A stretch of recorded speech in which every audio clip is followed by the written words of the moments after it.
Damai sejahtera Allah yang melampaui segala akal, itulah yang memelihara hati dan pikiranmu dalam Kristus Yesus Tuhan kita. Amin. Firman Tuhan yang akan kita dengar dalam minggu ke-17 setelah Trinitatis tertulis dalam kitab Yakobus pasal 5 ayat 7 sampai 11. Demikian tertulis. Saya baca dari Alkitab terjemahan baru 2. Bersabar dalam penderitaan. Karena itu, saudara-saudara, bersabarlah sampai kedatangan Tuhan. Sesungguhnya petani menantikan hasil yang berharga dari tanahnya, dan ia sabar sampai telah turun hujan musim gugur dan hujan musim semi. Kamu yang harus bersabar dan harus meneguhkan hatimu, karena kedatangan Tuhan sudah dekat. Saudara-saudara, janganlah saling mempersalahkan, supaya kamu jangan dihukum. Sesungguhnya hakim telah berdiri di ambang pintu. Saudara-saudara, turutlah teladan penderitaan dan bersabarlah kesabaran para nabi yang telah berbicara demi nama Tuhan. Sesungguhnya kita menyebut berbahagia orang-orang yang tabah, namun telah mendengar tentang ketabahan Ayub dan telah mengetahui tujuan Tuhan, karena Tuhan Maha Penyayang dan penuh belas kasihan. Demikian firman Tuhan.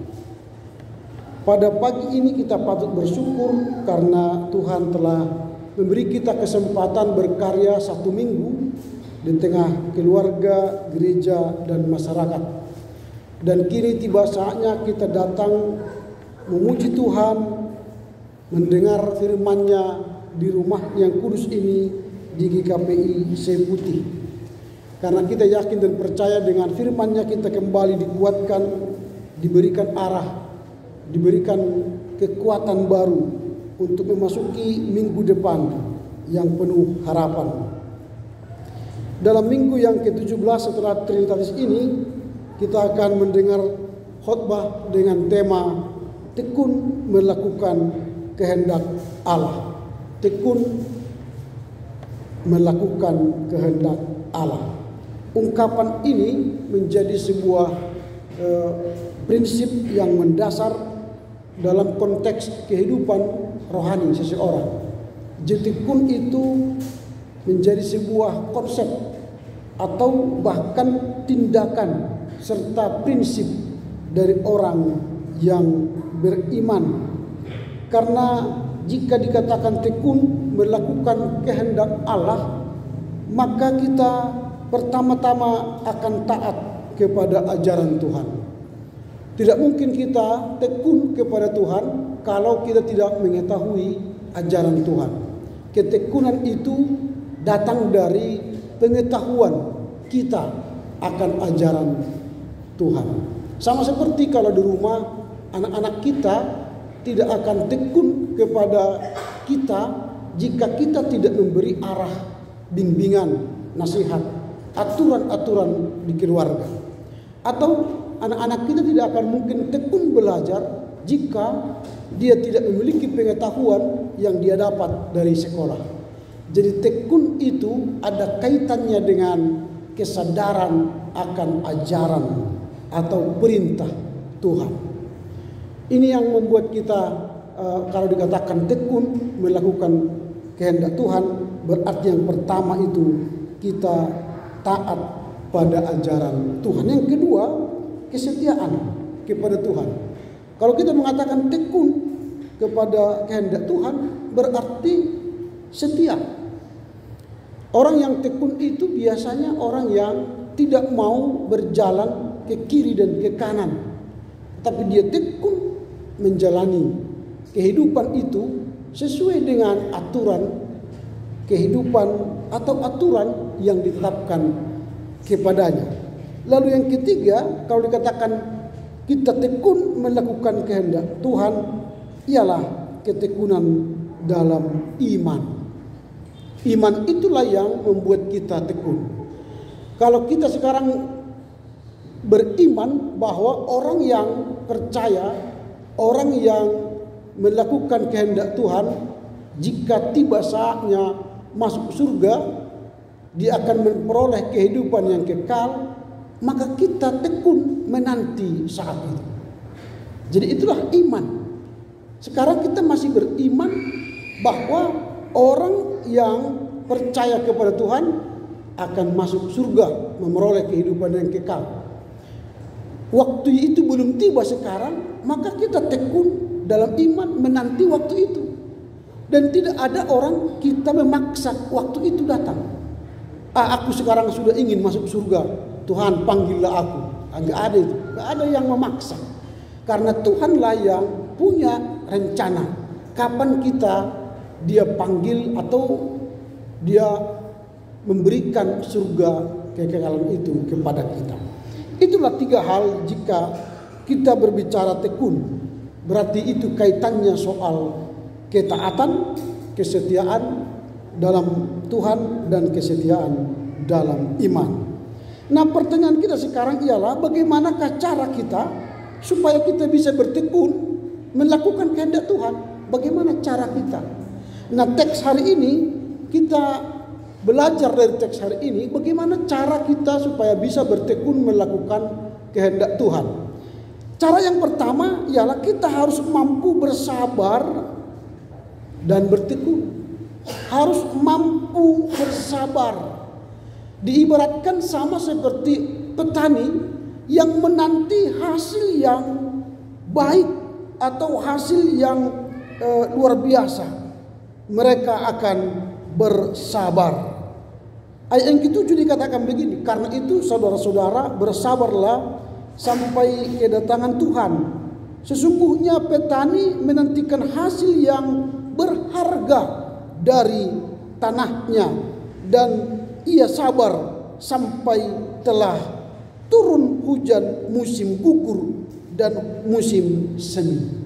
Jadi petani saat dia mulai menanam padi di sawah, atau dia menanam jagung atau menanam sawit misalnya, tidak mungkin besok langsung panen.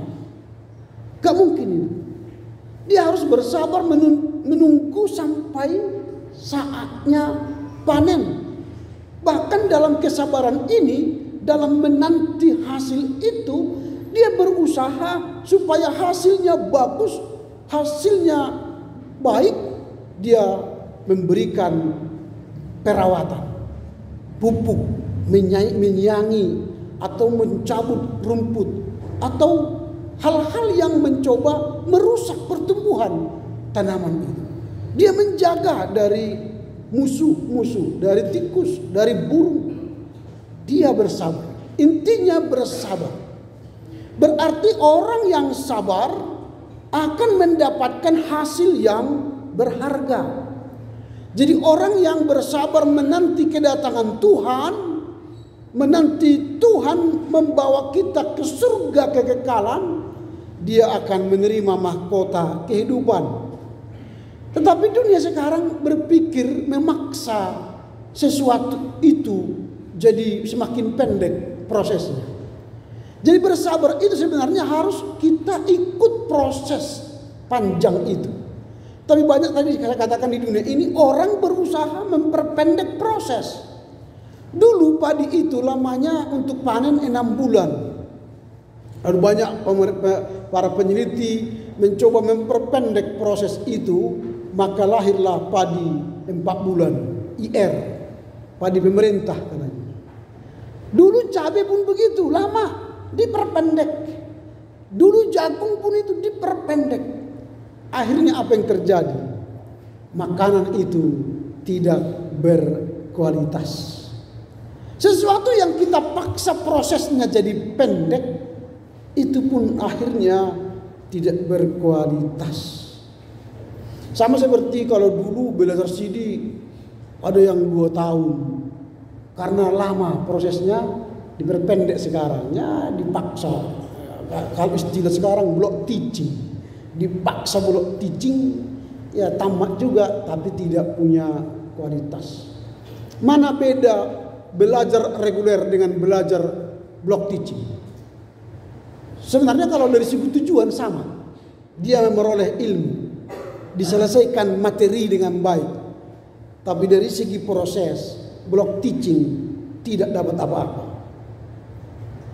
Karena dengan reguler proses, materi diajarkan satu demi satu dan dia pahami panjang. Dan dia memasukkan ilmu itu ke kognisi, lalu dia renungkan, lalu mulai terjadi apresiasi dan motorik. Itu berlangsung lama, akhirnya dia mendasar. Tapi kalau yang block teaching, baru selesai satu materi, masuk materi lain, masuk. Itu kayak makan satu hari dikasih 10 kali makan. Baru makan pagi jam 10 makan pagi, jam 12 makan siang, jam 2 makan lagi, jam 4 makan lagi, jam 6 makan lagi, jam 8 makan lagi. Bisa sih, bisa. Tapi bukan sehat. Yang datang penyakit. Nah sekarang kita lihatlah manusia. Karena semua ingin proses diperpendek, tidak sabar. Jadi orang yang tekun melakukan kehendak Allah, sabarlah. Atau ada kita mau diproses pendek di dunia ini? Ada? Aturannya hidup 70 tahun diperpendek 20 tahun. Jadi 50 tahun, udahlah. Nggak tahan lagi manusia ini karena panasnya bumi ini. Diperpendek proses kita di bumi ini 20 tahun. Ada yang mau sekarang 7 tahun? Ada yang mau? Gak ada. Aku pun gak mau. Karena itu sabarlah. Sabar. Tekun menantikan kedatangan Tuhan itu sabar. Kalaupun belum datang, kerjakan imanmu. Kalaupun belum tiba, ya teruslah berdoa, teruslah baca kitab, teruslah ke GKPI Sepudi ini. Itu setialah di sini. Jangan ke kiri ke kanan kan itu kan. Setia di sini. Ini yang pertama, bagaimana cara supaya kita tekun melakukan kehendak Tuhan? Pertama, kita harus mampu bersabar. Sama seperti petani, bersabar menanti hasil yang berharga. Memang sih ada fenomena sekarang orang mempercepat proses itu. Maka dia bunuh diri kan. Baru-baru ini ada anak UGM bunuh diri di kos-kosan.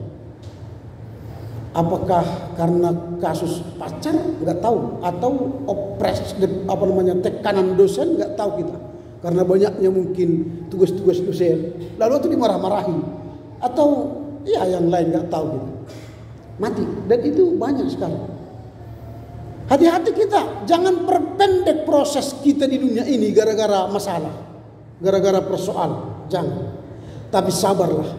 Itu yang pertama. Yang kedua, jangan bersungut-sungut.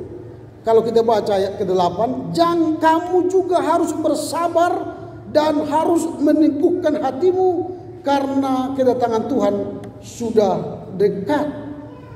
Jadi saudara-saudara janganlah saling mempersalahkan supaya kamu jangan saling dihukum. Ini. Jadi jangan bersungut-sungut. Karena orang yang tidak tahan sabar biasanya bersungut-sungut. Misalnya kalau dikatakan kita nanti ketemu jam 3 ya. Dia sudah datang jam 1. Yang ditunggu datang jam 5. Sabar enggak? Wah, udah langsung panjang celotehnya. Mananya jam 3-nya janjinya. Ini udah jam 4. Udah jam 5. Wah. Sungguhnya sudah 1 kilometer. Itu karena kita tidak sabar. Nah, menanti Tuhan itu, menanti kehendak Tuhan dengan tekun ini juga harus menghindari sungguh-sungguh. Sungut-sungut tidak menyelesaikan masalah. Kalau kita mendapatkan hasil dengan sungut-sungut, maka mulailah celoteh, mulai pagi sampai malam. Bersungut-sungut aja. Kalau kita misalnya ingin nilai A kalau mahasiswa, atau kita ingin lulus dari kampus atau dari sekolah SD, SMP, SMA, apakah setelah dia bersungut-sungut setahun tamat langsung dia dari SMA? Enggak. Harus apa? Sabar membaca fisika, membaca buku kimia, melatih soal dan sebagainya. Harus bekerja. Jangan bersungut-sungut. Anak saya Gladys yang paling bungsu, saya tanya dia, ini kelas 2 SMA. Nanti kamu setelah tamat SMA mau kemana? Oh sama seperti abang. Kemana? UGM. Oh baguslah. Karena dia ingin ke UGM, sebagai orang tua saya belilah buku SMBPTN. Wah ini. Saya beli Gramedia. Masih berbungkus plastik. Saya bilang sama dia, kalau mau ke UGM, maka bacalah soal-soal ini minimal 100 sehari.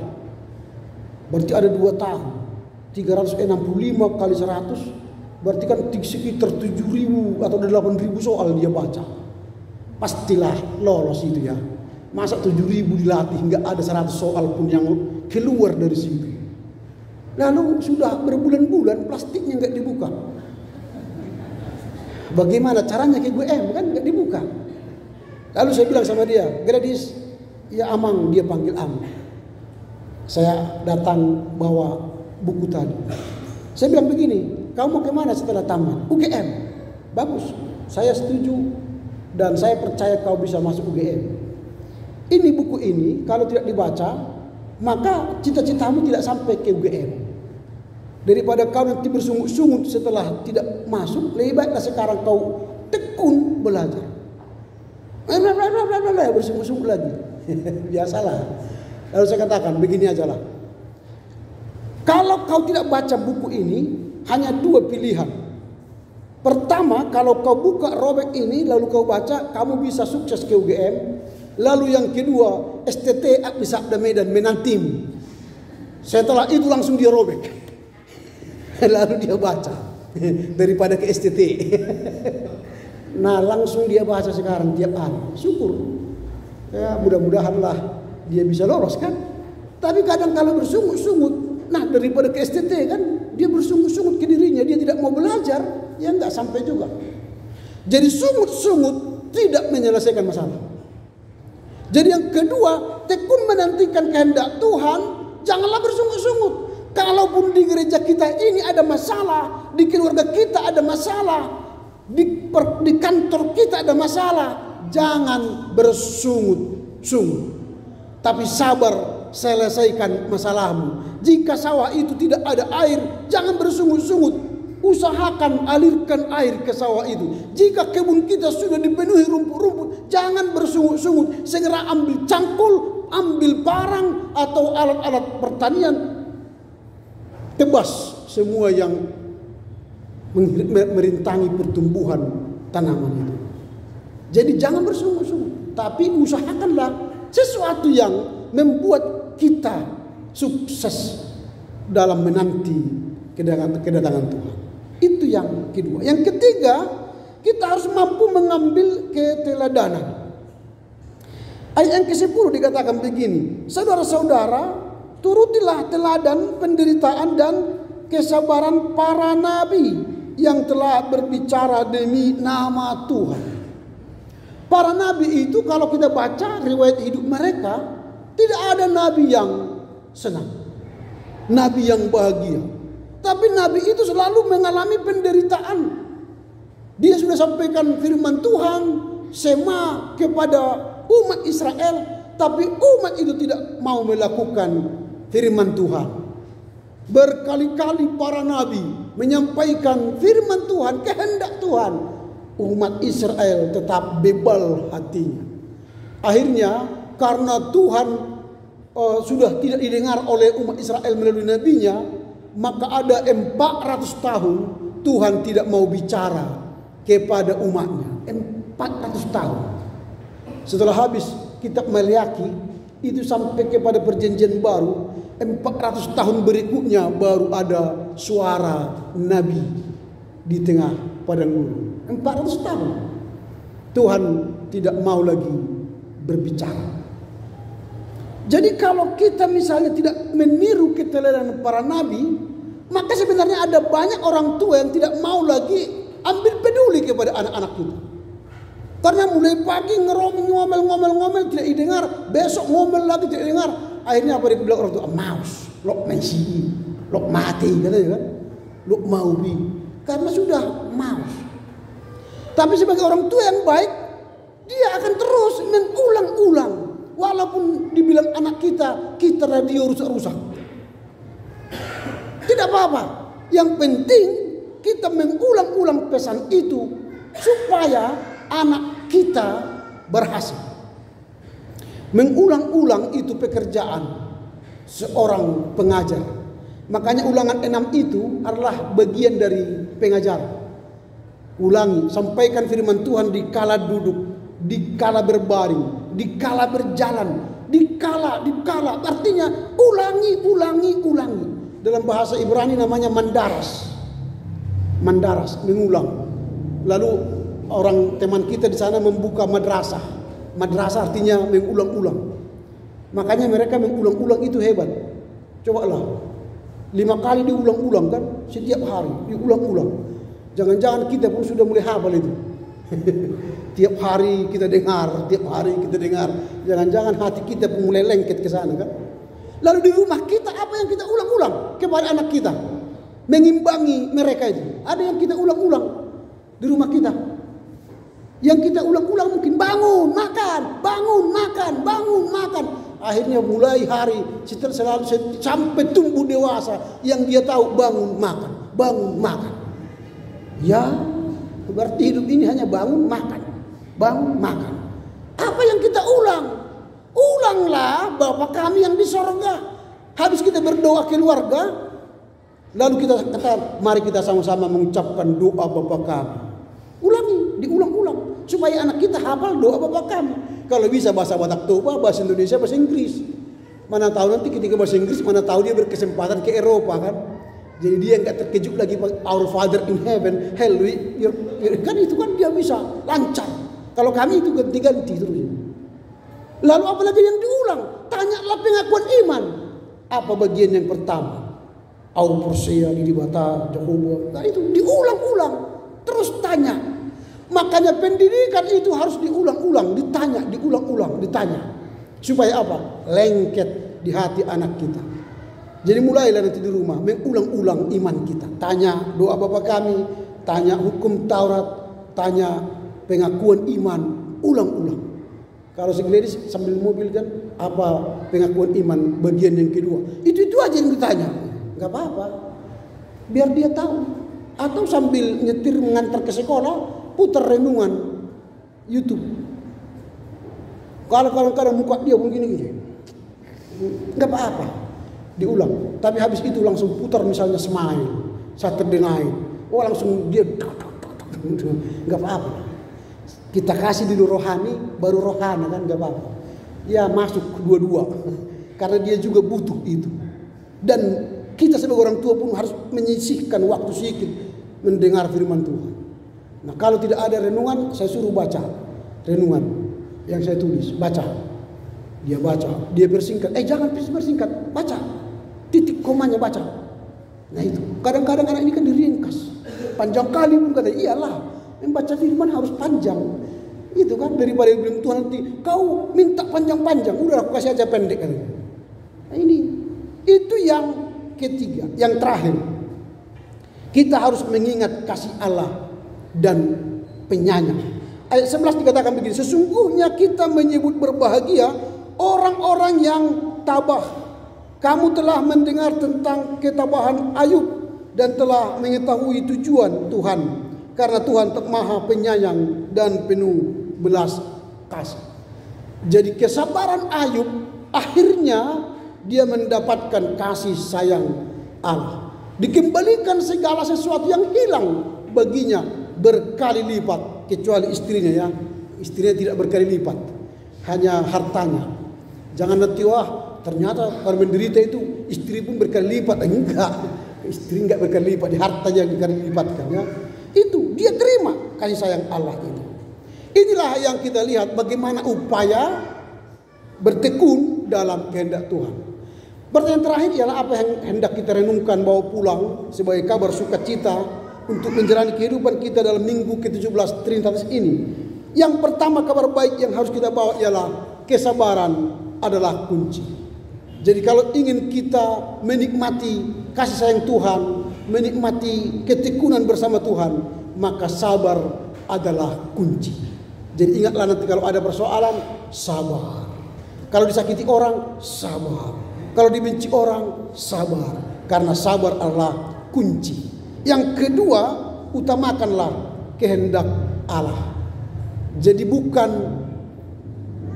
tujuan itu yang terpenting, tapi proses ini yang penting.